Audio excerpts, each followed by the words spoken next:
රුපියල් 3750ක grocery shopping කරමුද? මේ තියෙන්නේ අද මම ගත්ත දේවල්. මේ පැප්‍රිකා පවුඩර් එක. මම ෆස්ට් ටයිම් තමයි මේක try කරන්නේ. ඊට පස්සේ මස් කරි මසාලා මික්ස්චර් එකක්. මේක අපි හැමෝම දන්න කිස් සෝස් එක.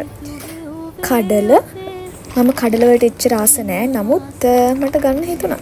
කරාඹු නැටි. මේක ග්‍රෑම් 25ක්. මං සාමාන්‍යයෙන් බලද්දි ග්‍රෑම් 50 වුණත් ටිකක් ගාන වැඩි. ඉතින් මෙතන ගාන අඩු නිසා මම ගත්තා.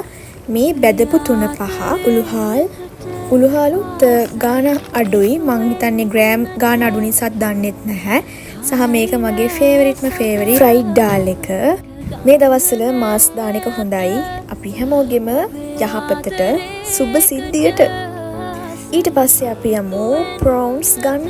මුන් මෙහෙම හිටියට මාර ගණන්නේ. හරි ඔන්න එයාලවත් ගත්තා. නැතුවම බැරි දෙයක් තමයි ගම්මිරිස්. පුංචි උනත් හරිම සරයි. ගම්මිරිස් ඇටේ කතාව නම් 3-5. මේකට නම් ඩිස්කවුන්ට් එකක් තිබුණා. මම මාස ටෝන් එක තමයි මේක. This is the best and highly recommended.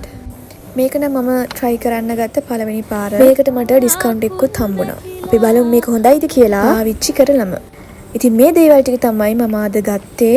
ඉක්මනට අලුත් වීඩියෝ එකකින් හම්බෙමු. bye.